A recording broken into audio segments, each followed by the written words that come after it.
Hello and welcome to FTB Sports. This is the preview show for the game, FA Cup game at the weekend, Spurs versus Marine, or should I say Marine versus Spurs, because it's at the Marine Travel Arena at Rosetta Park. And I'm welcoming my guest today, as usual, Mike. How are you doing, Mike? Yeah, not bad, thanks. Glad it's the weekend. Excellent. Yep. Certainly is. So we have a big game at the weekend. We have an FA Cup third round tie against the lowest ranked opposition in the competition currently. 185 places below Spurs, I do believe. Tier 8, I know the word tier is coming in quite a lot these days, but yeah, tier 8 in the nation, and Spurs currently 4th in the Premiership. With the game that's possibly going to be cancelled on Tuesday, we'll talk about that in a minute as well if you want. How does this rank in the priority for Spurs? Obviously, we're now in the Carabao Cup final. Obviously, with the games that have been cancelled recently, and we're going to have to get rearranged. If we do have another game, possibly rearranged. Is this still a priority for Jose, this game? Do you know what? 100%. I think we've bagged one cup final. So we've got one cup final in the bag. I think this is... So we've got one ticked off the box. This should be the next one that we should try and tick off the box. And there's no reason why we can't do well in this cup and potentially bag another cup final. Obviously we've got to have sort of, I suppose things have got to go our way in cup games and stuff. But I mean, if we show the same sort of attitude that we have done this season, then this should be potentially another cup that we could do very well in. And there's no reason why we couldn't go all the way to the final. So I'd like to think Mourinho treats this cup as serious as any other cup. And given our history in the FA Cup, I'm quietly confident that we can do very well in it. Well, it's been a long time since we've won this cup. I think it's 1991 since the last time we won the FA Cup. But Spurs have always been notoriously connected with the FA Cup. You go back to the old 80s days, and the old Ricky Villa. We see that on TV every single year when the FA Cup comes around. But yeah, I agree with you. I think this should be a priority. Judging by what Jose said in his press conference, he respects this, and the way he said it, it was quite barbed in what he said. He said the way we respect the team that we're playing, the way we respect the cup is to go out and beat them. So he's not looking to. He's not messing about. No, he's not messing about. He's going to play a strong team. He's going to do all he can to go to the final. He wants this on his CV. Jose is about trophies on his CV. As a byproduct for Spurs, that should be a good thing for us because he will treat all these competitions in exactly the same way as he would any other league game, and that's a good thing. Agreed. My only thoughts are is he going to, I say, overplay in terms of the starting lineup? I'm not sure. I think there should be changes. There's talk about Gareth Bale saying to the manager, "Oh yeah, he wants to start." Give me a chance to train a couple times this week. So he's looking to push himself into the starting 11. This could be a game where it's tricky in terms of the conditions. Apparently they're going to be changing in a bar. They're going to have to, play on a pitch that's not going to be like pristine. It's not going to be the Premier League team. It's going to be ugly. It's going to be tight. There's no fans there. So maybe a good thing for Spurs. I don't know if it should make any difference really. But I think it's going to be interesting. So how could Spurs guard against this being a giant killing? What would they have to do to avoid the biggest upset in FA Cup history?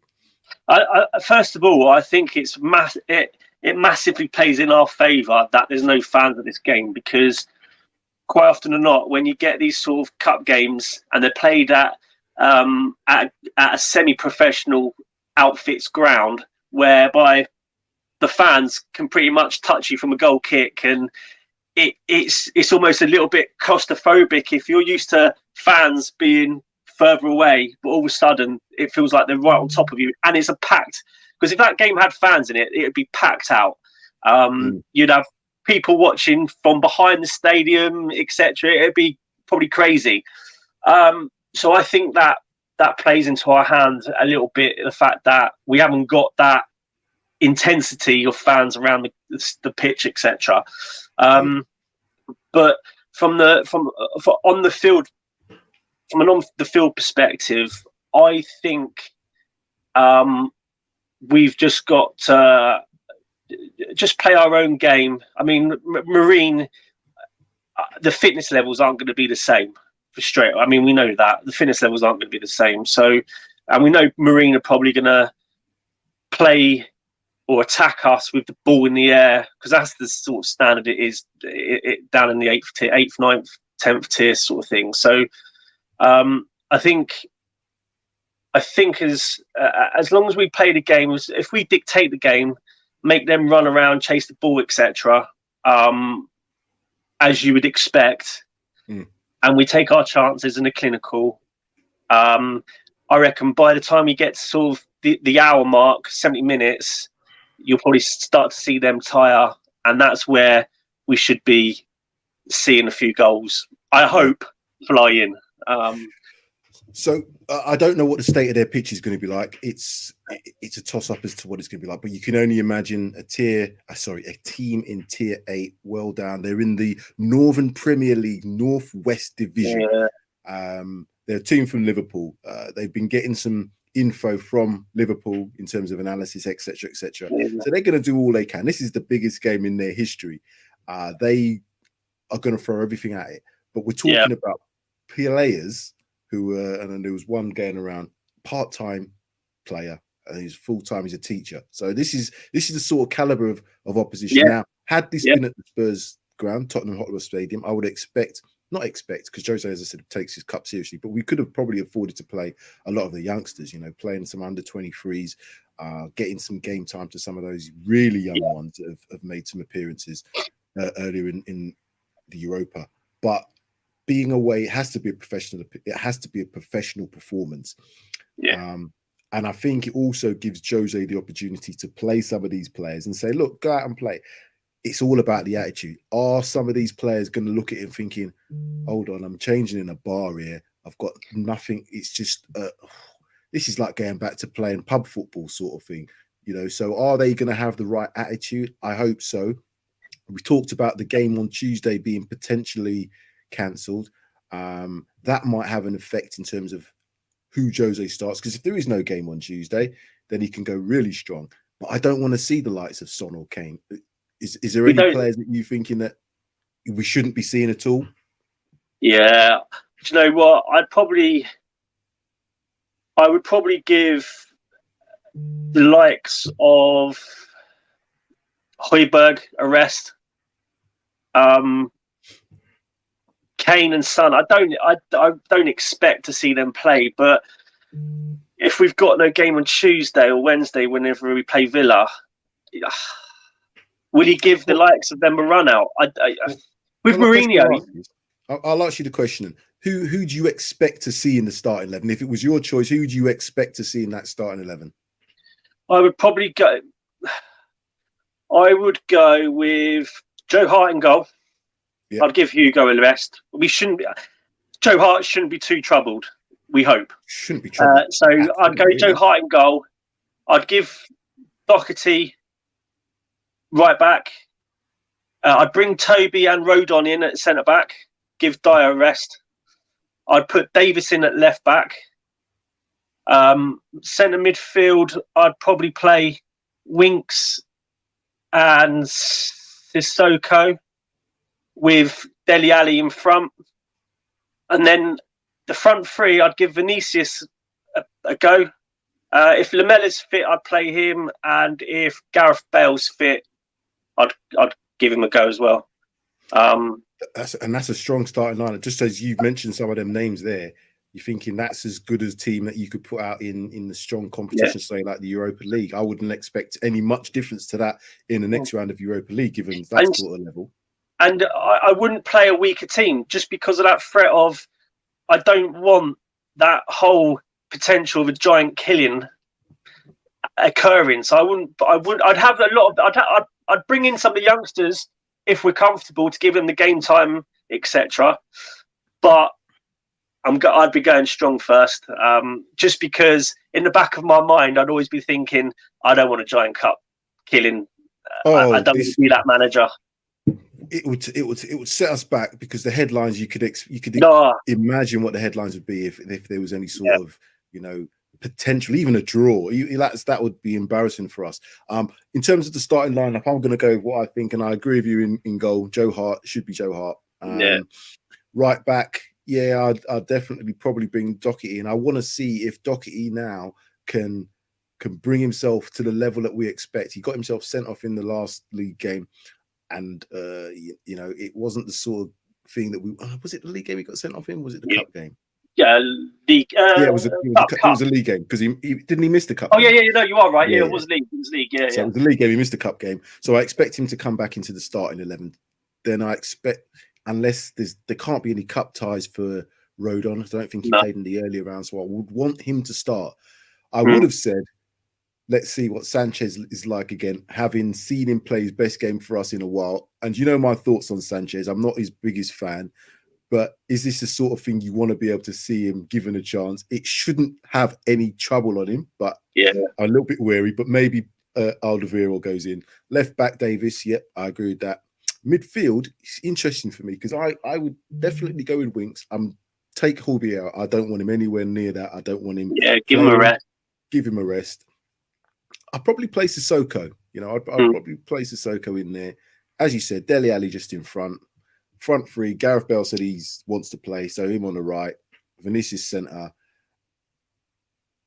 You know what? I wouldn't mind seeing Bergwijn. I know he's been starting for us a lot. Yeah, Bergwijn. I forgot about Bergwijn, to be fair. I haven't seen him recently, you could so I want him to play. Go on. Yeah, I mean, you could probably sort of almost toss a coin as to whether you played Bergwijn, Lamela, or Lucas Moura.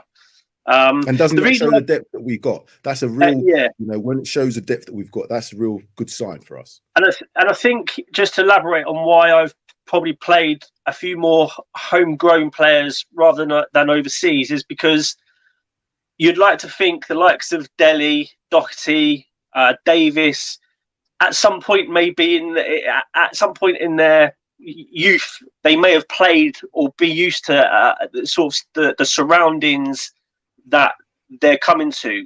And whereas your overseas players, they might be like, hold on a minute, what's all this? I'm not.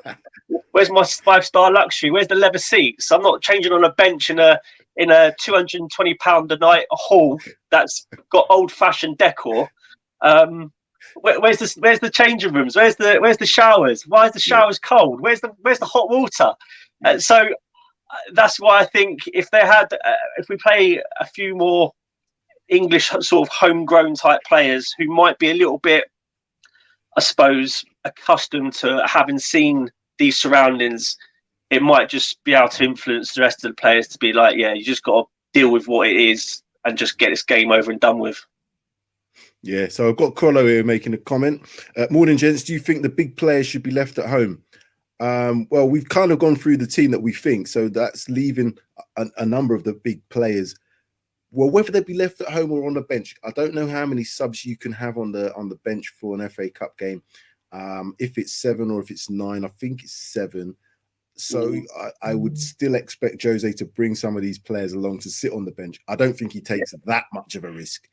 I'll put in real youngsters on the bench. I think he'll have the likes of Hotspur. I think he'll have the likes of Kane, possibly Son. I don't think he'll have both of them. Maybe one of them will get left over. One or the other. One or the other will be on there just in case we need to really get a goal, and I can't see that. But I'm not sure. You know, he wants to see Jack Clark on the left. So another comment here is I want to see Jack Clark on the left. Yeah, Jack Clark should be playing. To see, I don't know why he's not really featured at all, but this is the sort of game where you'd expect Jose to be able to maybe field. But as I said, because he's already made that call about he's going to take this really seriously, I don't see Jack Clark starting. I don't see him starting. Nah. And as we said, we've just gone through those number of names, and we're still 2 or 3 players that could potentially be starting 11 that haven't made our starting 11. So. Yeah, it's going to be really interesting to see who he does play. But you're mentioning about are the players going to think, what's this? I'm changing here in in a shed. I've got a, no hot water. Where's my space? This is what Jose needs to be able to put into these players and tell them this is exactly what it's going to be like. Yeah, you'd hope he's done that, the groundwork already, and be like, because I on my social media, I shared a few photos of the pitch, the ground, etc. And like, for example, the subs bench is typically what we'd be used to seeing at a semi-professional level, whereas some of these players will be like, wow, what's this? This is a million miles away from what we're used to. So those home comforts, this is a bit of it could even be a bit of a grounding for some of these players, just to be like, well, this is what sort of the real football, much further down the depths of the English tiers, looks like. So you just got to put your professional head on, forget about your surroundings, and just play your football and get the result that we need. We have to get this result. And I don't take Marine lightly. You can argue the 8 tiers, but the FA Cup throws up all these sort of surprises. So I don't want Mourinho, and I know he wouldn't, knowing what he's like, from what we've seen, he'll be taking this deadly serious. So I'm sure he's prepped the players. Well, let's see how confident you are then. Let's get onto the score predictions. Go on, you give me your score predictions and I'll give you mine. As I said, I'm gung-ho now. After that game against Brentford, I'm going all out. But I'll let you say yours first, and I'm going to give you mine. See, I kind of want to give Marine a little bit of respect in terms of scoreline, but I'm going to go 5-0. Oh, I see. That's I like that, because that's what I was going to say. I was in exactly that 5-0.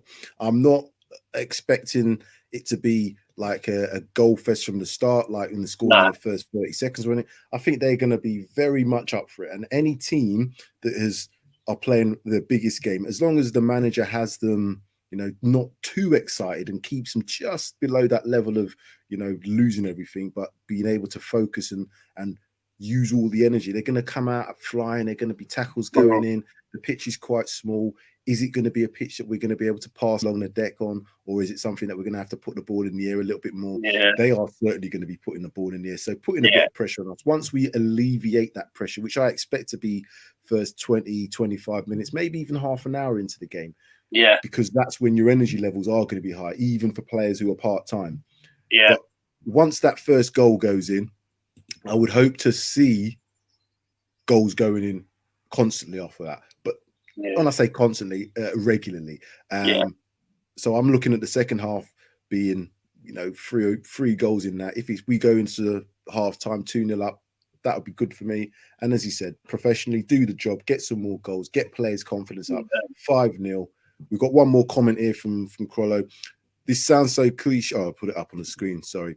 This sounds so cliche, but I genuinely believe the pitch will have a big effect on the players. Nonetheless, 8 tiers behind, no excuses. And that's it. There's no excuses. Yeah, I see. They've been taking care of this pitch, because I don't know if you saw, they put a load of sheeting down across the pitch to protect it from the weather and stuff. So I don't think it'll be quite as bad as what we're probably thinking. I think they've probably done quite a bit of work. I mean, they would have got money from the FA for the FA Cup, for ground preparation, etc. They would have got TV rights probably as well, I would have thought, which would help them sort of prepare the pitch for the FA Cup, for this FA Cup game. And I don't foresee the pitch being. I don't foresee it being too much of an issue. It won't be at this. Obviously, it won't be at the same standard probably as what they see at the training ground or at the Tottenham Hotspur Stadium, obviously. But I think it will still be in decent condition. I'd expect.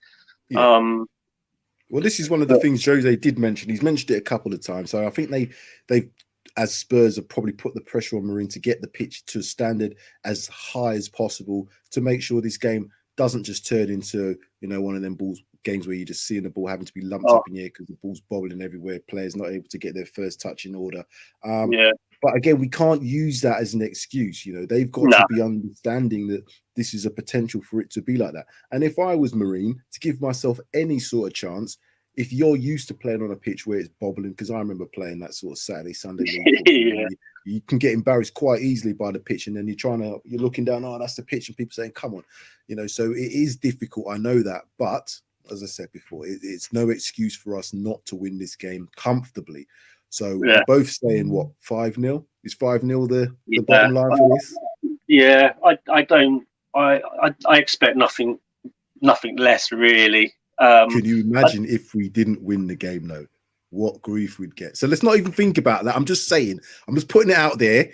If yeah, as long as he goes out with as I say, and this is giving Marine respect. As long as he doesn't go out there thinking our youngsters will beat this lot, then we'll be all right. If he plays a strong team, but obviously giving others chances, I mean, the quality should shine through. And as I say, they will tire after 60, 70 minutes playing at a tempo, and you'd think chasing Tottenham around for the ball, you'd think at a semi-professional level. I mean, they're not training every day. They probably train once a week, I would have thought. They're going to tire after an hour. After 70 minutes, an hour to 70 minutes, the fitness levels will show, I'd expect. Yeah, I agree. I totally agree. So we're both going bold on this. So this has been our preview show, myself, Sam and Mike, and we've gone for a big scoreline, 5-0 to the Spurs. The game kicks off at 5 o'clock at the Marines Travel Arena, I think it's called, on Sunday the 10th. Look forward to that game, and also look forward to us, again, doing a post-match review. We'll have some more guests on there. Like, subscribe, share, comment. All the links are in the description below. Mike, I will see you again on Sunday for the post-review. And hopefully we're going to be talking about Spurs progressing into the 4th round of the FA Cup. So thanks, everybody, for watching. Take care, and we'll see you again soon. Cheers.